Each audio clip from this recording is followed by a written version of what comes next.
Mesdames et messieurs, on le connaît pour sa maîtrise du rythme, non pas celui des vers, mais celui plus vital encore du muscle cardiaque. Pionnier à Washington, il est celui qui a dompté le laser pour réparer les cœurs là où la main de l'homme semblait autrefois hésitante. Mais aujourd'hui, sur ce plateau, nous n'allons pas parler de tension artérielle. Non, non, non, non. Nous ne parlerons pas non plus d'électrophysiologie.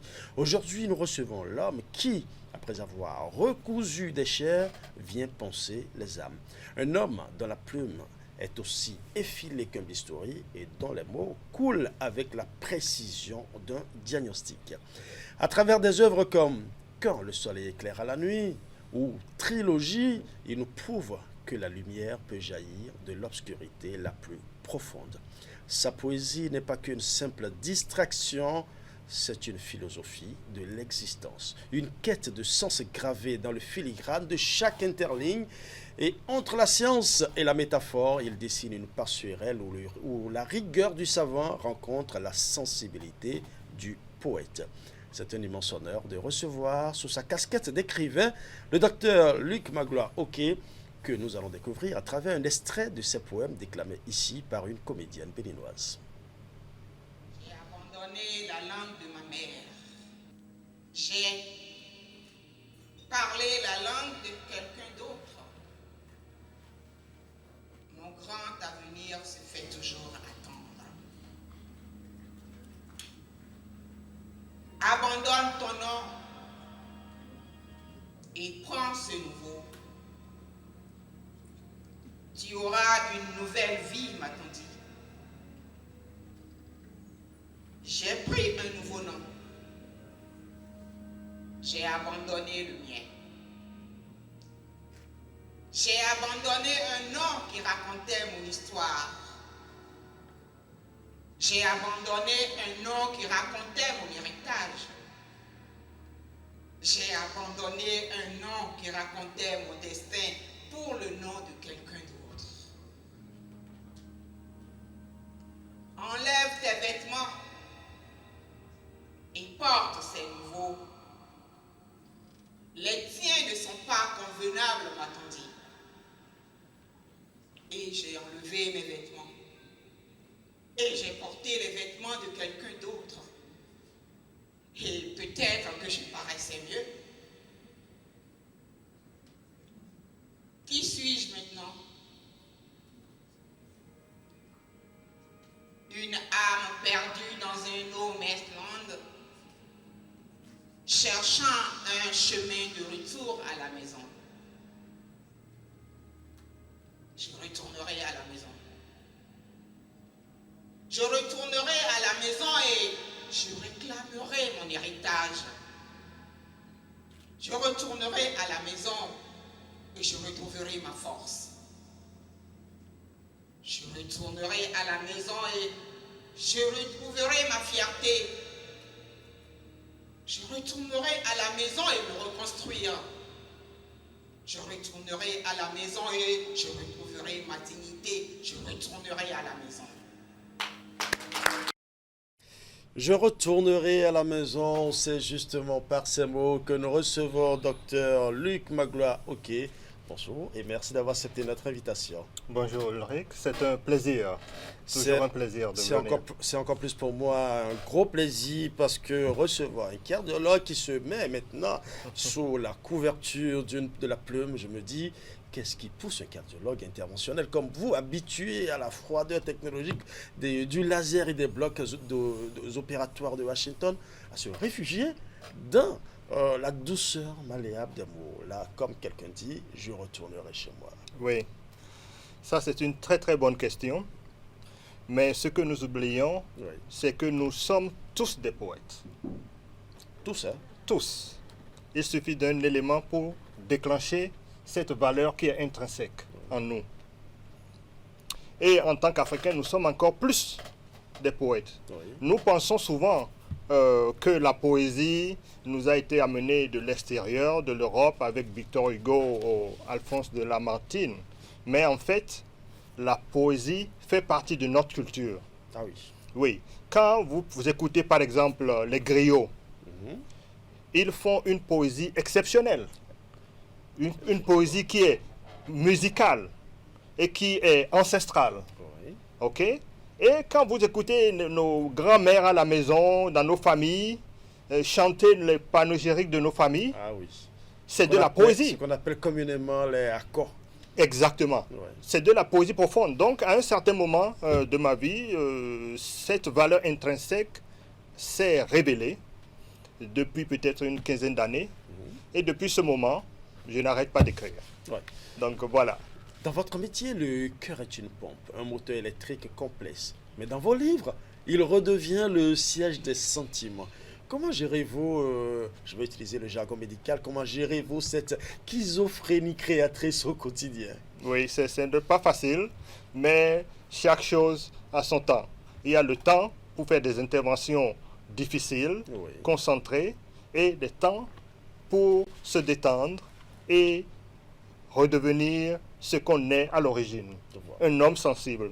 Donc c'est souvent ce qui se passe. Souvent, mes inspirations les plus profondes viennent souvent dans des périodes de calme, parfois la nuit. D'accord. Parfois la nuit, et puis souvent la nuit. Donc, on peut faire les deux choses à la fois. Ouais. On sait que votre ouvrage, Quand le soleil éclaira la nuit, d'ailleurs que beaucoup de Béninois connaissent, suggère une forme d'espoir paradoxal.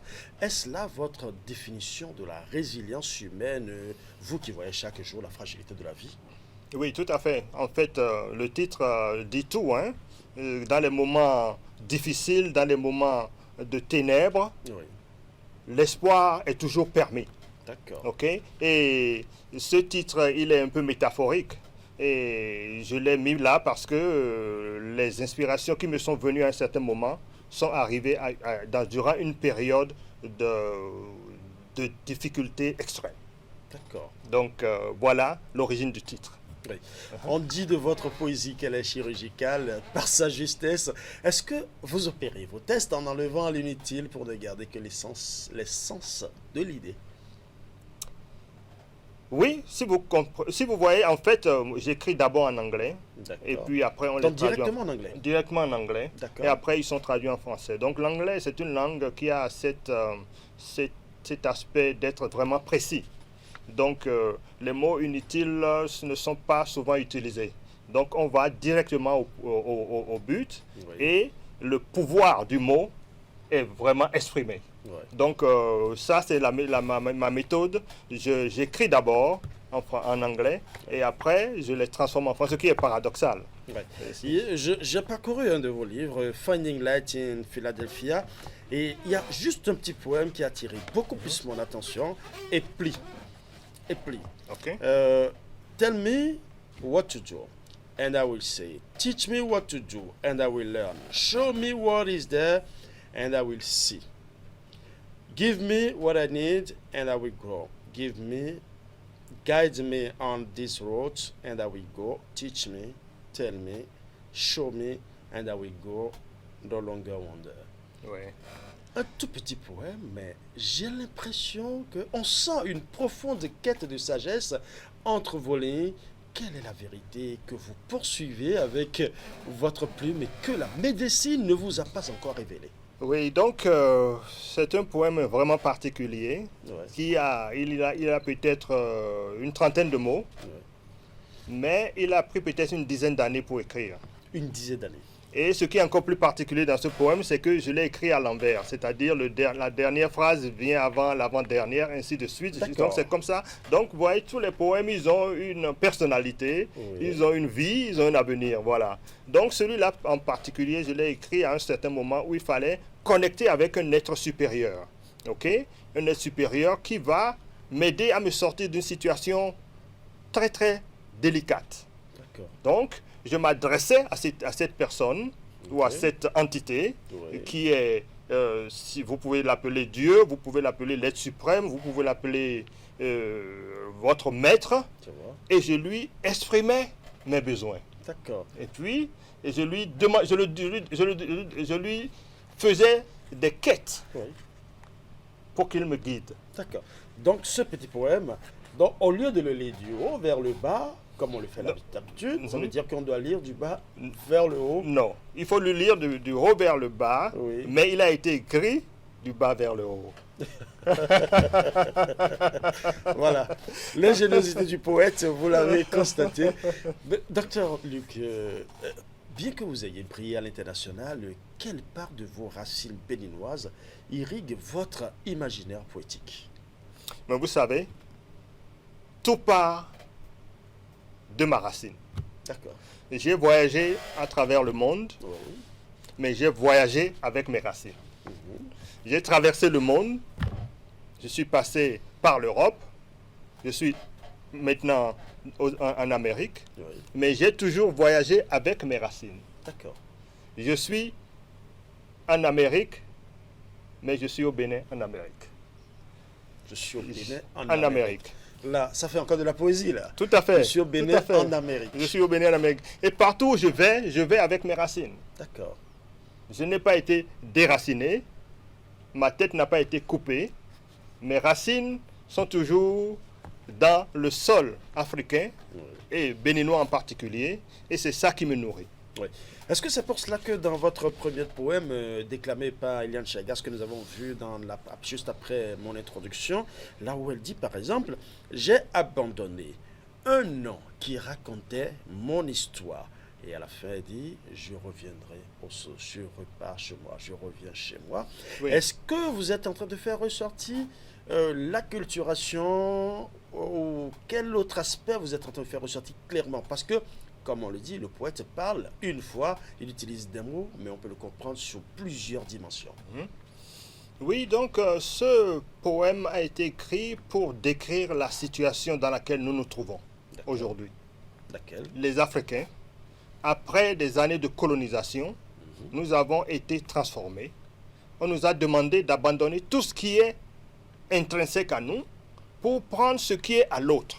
On a formé un homme qui valorise ce qui est de l'autre et qui néglige ce qui vient de lui.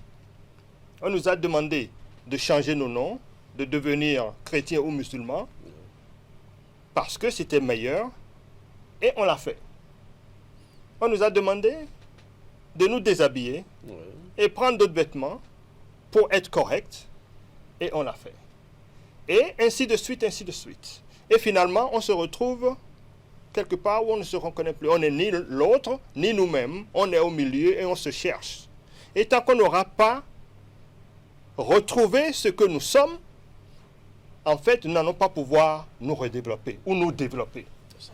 Donc c'est ça que j'ai voulu mettre dans ce texte pour interpeller.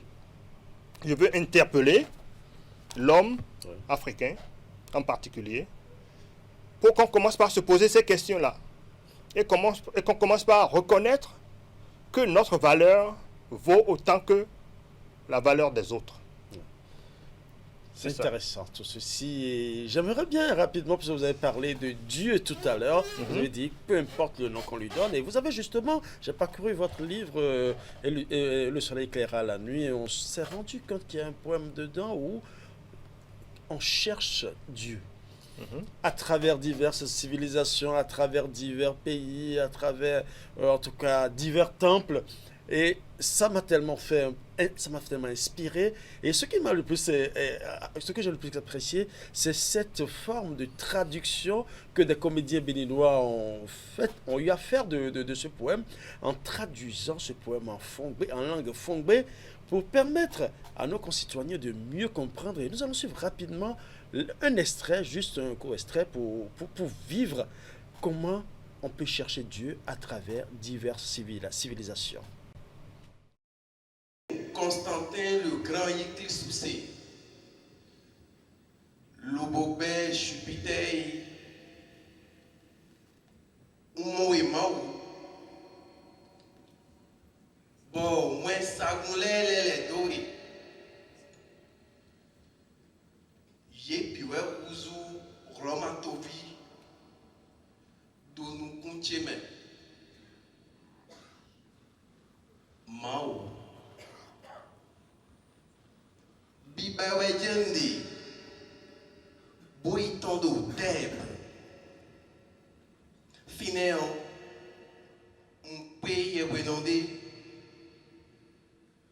Yeweno Dahor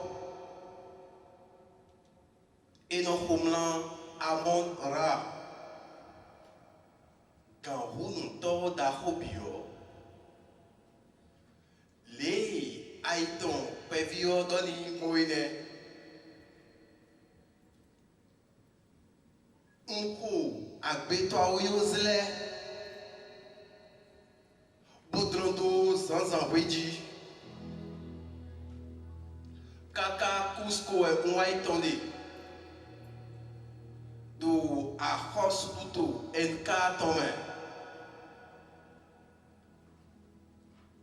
Pe Wenode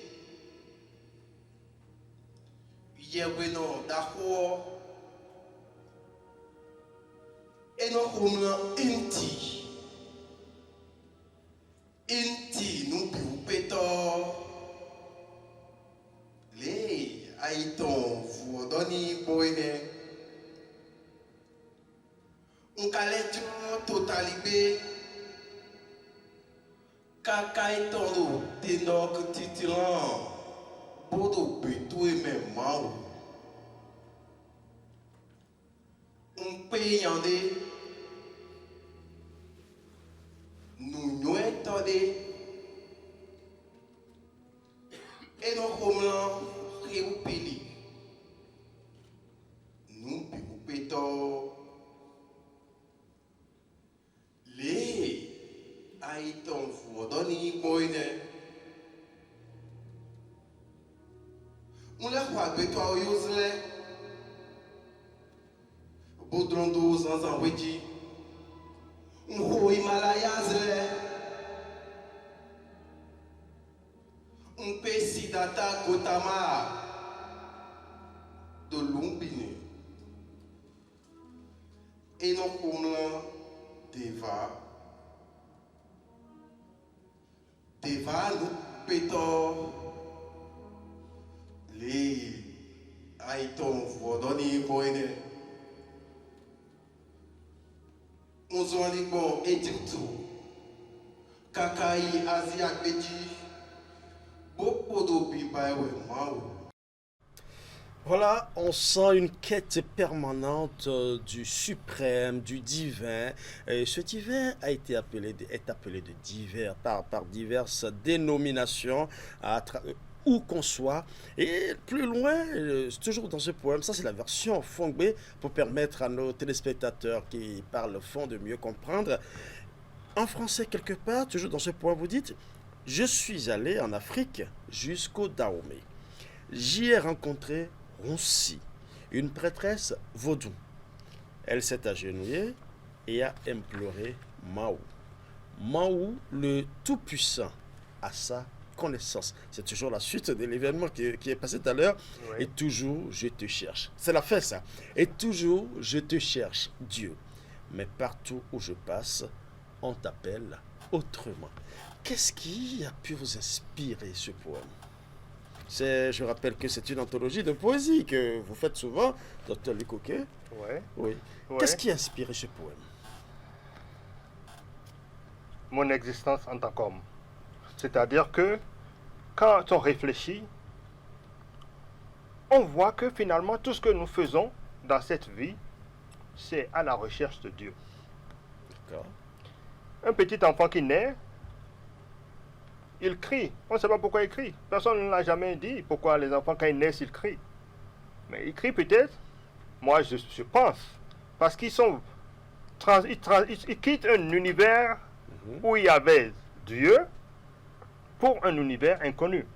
Et depuis la naissance, l'homme ne cherche que Dieu. C'est ça. Dans toutes ses formes. C'est ça.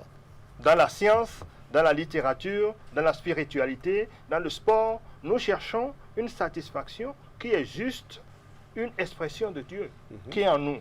Et nous pensons que ce Dieu, il est différent. Vous allez dans d'autres civilisations, on peut l'appeler Dieu. Oui. Vous allez ailleurs, on l'appelle Allah. Vous allez ailleurs, on l'appelle autrement. Et vous pensez que vous êtes en train de chercher ou bien rencontrer une personne ou un individu ou une entité différente. Mais en fait, c'est la même personne. Et quand on fait le tour, on revient à la racine. On parlait de la racine tout à l'heure. Oui. On revient à la racine. Donc c'est pour ça que moi, en tant qu'Africain, béninois, je suis revenu, après avoir fait tout le tour, à la racine. Et on l'a appelé Mao. Dites-moi, docteur Luc Magloire, si vous devriez choisir aujourd'hui une seule image pour définir votre existence, serait-ce l'écran de moniteur cardiaque ou la page blanche d'un carnet? Est-ce l'écran avec le bip, bip, bip pour montrer les battements du cœur ou un carnet blanc, une page blanche qui attend d'être rempli? C'est la somme de tout ça. C'est la somme de tout ça. L'homme est une entité complexe. Oui. Et puis l'homme a toujours beaucoup de valeurs. Certaines de ces valeurs ou de ces qualités sont révélées. D'autres ne sont pas révélées. D'accord. Certaines sont des qualités primaires et d'autres sont des qualités secondaires qui vont se révéler dans des situations particulières. D'accord. Vous voyez? Donc, je suis tout ça. Ouais. Je suis tout ça. Quel message avez-vous à adresser à cette jeunesse africaine, puisque vous avez insisté, vous êtes ailleurs, mais toujours avec l'Afrique, cette jeunesse africaine qui pense souvent que les sciences et les lettres sont deux mondes hermétiques? Oui. Donc, ce que moi je vais dire avec ma petite expérience d'homme africain, Ouais. et qui a quand même vu autre chose, je pense que la chose la plus importante, c'est pour nous, c'est de reconnaître nos valeurs, de reconnaître que nous sommes des hommes au même titre que les autres, et qu'il est temps que nous retournons à nos valeurs Oui. pour pouvoir nous développer et être émancipés. L'émancipation ne se fera pas ailleurs. L'émancipation ne se fera pas en essayant de ressembler à l'autre. C'est ça. L'émancipation personnelle, nationale, culturelle, se fera en se réappropriant ses valeurs et en les montrant aux autres. Parce qu'en fait, vous allez remarquer que, en fait, c'est les autres qui veulent vous ressembler.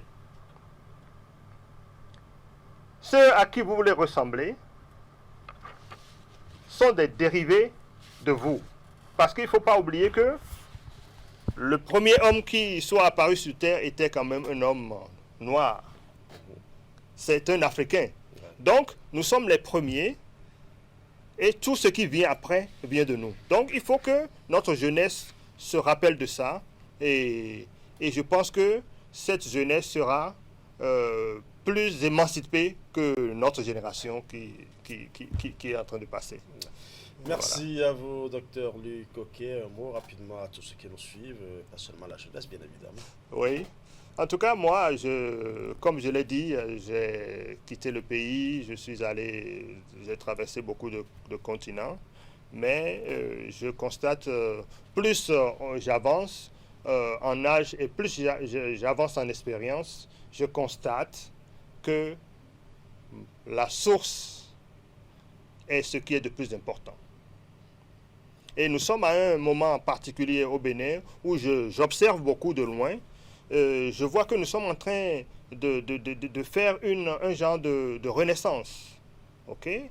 De renaissance comparé à d'autres pays africains. Il y a une renaissance qui est d'abord culturelle et qui est très importante parce que c'est la clé, c'est les fondamentaux du développement, de l'émancipation.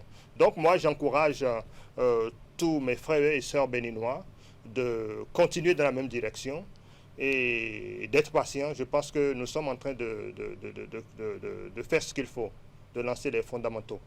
Donc voilà. Merci à vous et je rappelle à nos amis téléspectateurs, vous l'avez constaté, aujourd'hui nous n'avons pas chanté, nous n'avons pas dansé, mais nous avons fait de la poésie, nous sommes allés au plus profond de nos racines. Aujourd'hui nous avons reçu l'homme qui, après avoir recousu les chairs, vient poncer les âmes. Un homme dont la plume est aussi effilée qu'un bistouri, vous l'avez constaté, et dont les mots coulent avec une précision, la précision d'un diagnostic à travers des œuvres comme Quand le soleil éclaira la nuit, justement, ce livre dont je vous ai lu quelques passages tout à l'heure, ou encore Trilogie, un autre ouvrage du même auteur, il nous prouve que la lumière peut jaillir de l'obscurité la plus profonde. Sa poésie, comme vous l'avez constaté d'ailleurs, n'est pas qu'une simple distraction, c'est une philosophie de l'existence, une quête de sens gravée dans le filigrane de chaque interligne. Entre la science et la métaphore, il dessine une passerelle où la rigueur du savant rencontre la sensibilité du poète. Merci au poète Luc Oquet qui nous a agrémenté notre journée. Merci à vous. C'est moi qui vous remercie. Mesdames et messieurs, ce sera tout pour l'émission de ce jour. C'est justement sur ces mots du poète Luc Oquet que nous allons refermer cette édition. Tout le plaisir était pour moi de rester en votre compagnie. Passez d'agréables moments en compagnie de Canal 3 Bénin. On se retrouve très prochainement.